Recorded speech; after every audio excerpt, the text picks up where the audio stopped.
اللہ کے نام سے شروع جو نہایت مہربان ہمیشہ رحم فرمانے والا ہے۔ برجوں یعنی کہکشاؤں یا ستاروں والے آسمان کی قسم، اور اس دن یعنی قیامت کی قسم جس کا وعدہ کیا گیا ہے، جو اس دن حاضر ہوگا اس کی قسم، اور جو کچھ حاضر کیا جائے گا اس کی قسم۔ خندقوں والے لوگ ہلاک کر دیے گئے۔ پچھلی امتوں میں ایک بادشاہ تھا جو ایک جادوگر سے کام لیا کرتا، لیکن جب وہ بوڑھا ہو گیا تو اس نے کہا میرے پاس کوئی لڑکا بھیج دیا کرو جسے میں جادو سکھاؤں تاکہ میرے بعد وہ تمہارے کام آ سکے۔ بادشاہ نے ایک لڑکے کو جادوگر کے پاس بھیجنا شروع کر دیا، لیکن یہ لڑکا جب جادوگر کے پاس جاتا تو راستے میں ایک راہب کے پاس سے گزرتا جو توحید کا قائل تھا۔ یہ لڑکا اس کے پاس بیٹھ جاتا اور اس کی باتیں سنتا۔ لڑکے کو اس کی باتیں سننا اچھی لگتی تھیں۔ ایک دن وہ جا رہا تھا تو راستے میں ایک شیر نظر آیا جس نے لوگوں کا راستہ روکا ہوا تھا۔ لڑکے نے ایک پتھر اٹھایا اور اللہ سے دعا کی، یا اللہ اگر راہب کی باتیں آپ کو جادوگر سے زیادہ پسند ہیں تو اس پتھر سے شیر مر جائے۔ اب جو اس نے شیر کی جانب پتھر پھینکا تو شیر مر گیا اور لوگوں کا راستہ کھل گیا۔ اس کے بعد لوگوں کو اندازہ ہوا کہ اس لڑکے کے پاس کوئی خاص علم ہے، چنانچہ ایک نبینا نے اس سے درخواست کی کہ اس کی بینائی واپس آ جائے۔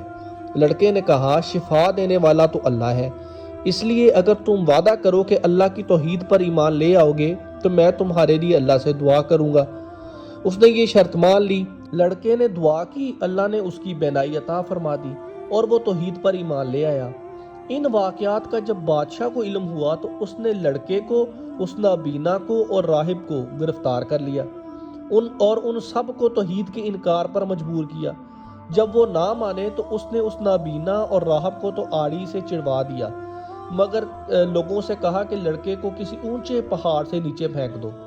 لیکن جب وہ لوگ لڑکے کو لے کر گئے، اس لڑکے نے اللہ سے دعا کی، پہاڑ پر زلزلہ آیا جس سے وہ لوگ مر گئے اور لڑکا محفوظ رہا۔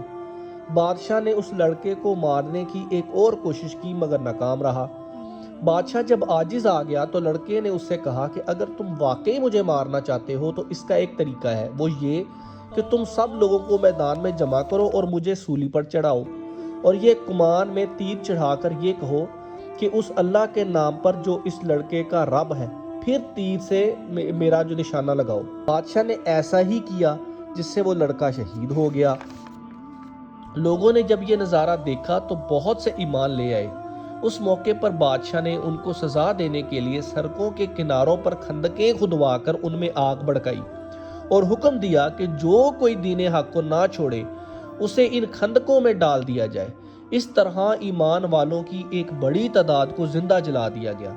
اللہ تعالیٰ فرما رہے ہیں کہ خندقوں والے لوگ ہلاک کر دیے گئے، یعنی اس بھڑکتی آگ والے جو بڑے ایندھن سے جلائی گئی تھی، جب وہ اس کے کناروں پر بیٹھے تھے، اور وہ خود گواہ ہیں جو کچھ وہ اہل ایمان کے ساتھ کر رہے تھے، یعنی انہیں آگ میں پھینک پھینک کر جلا رہے تھے، اور انہیں ان مومنوں کی طرف سے اور کچھ بھی ناگوار نہ تھا سوائے اس کے کہ وہ اللہ پر ایمان لے آئے تھے جو غالب اور لائق حمد و ثنا ہے، جس کے لیے آسمانوں اور زمین کی ساری بادشاہت ہے، اور اللہ ہر چیز پر گواہ ہے۔ بے شک جن لوگوں نے مومن مردوں اور مومن عورتوں کو اذیت دی پھر توبہ بھی نہ کی تو ان کے لیے عذاب جہنم ہے، اور ان کے لیے بالخصوص آگ میں جلنے کا عذاب ہے۔ بے شک جو لوگ ایمان لائے اور نیک عمل کرتے رہے ان کے لیے جنتیں ہیں جن کے نیچے سے نہریں جاری ہیں، یہی بڑی کامیابی ہے۔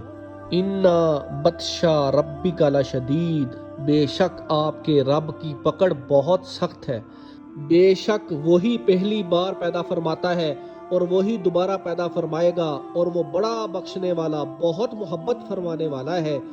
مالک عرش یعنی پوری کائنات کے تخت اقتدار کا مالک بڑی شان والا ہے، وہ جو بھی ارادہ فرماتا ہے اسے خوب کر دینے والا ہے۔ اے محبوب، آپ کفار کی مخالفت سے غمگین نہ ہوں۔ کیا آپ کے پاس لشکروں کی خبر پہنچی ہے، یعنی فرعون اور سمود کے لشکروں کی؟ وہ کفار مکہ سے زیادہ طاقتور اور مالدار تھے۔ وہ اللہ اور اس کے رسولوں کو جھٹلانے میں مصروف رہتے تھے اور اس غلط فہمی میں مبتلا تھے کہ انہیں کوئی زیر نہیں کر سکتا، حالانکہ اللہ کا علم اور اس کا اقتدار کفار کو ہر طرف سے گھیرے ہوئے تھا، اور جب اللہ نے انہیں پکڑا تو پھر کوئی بھی انہیں ہلاکت سے نہ بچا سکا، بلکہ جنہوں نے کفر کیا وہ تو جھٹلانے میں لگے ہوئے ہیں، حالانکہ اللہ انہیں ہر طرف سے گھیرے ہوئے ہے۔ دراصل یہ قرآن بڑی عظمت والا ہے، ایسی لوح میں لکھا ہوا ہے جو محفوظ ہے۔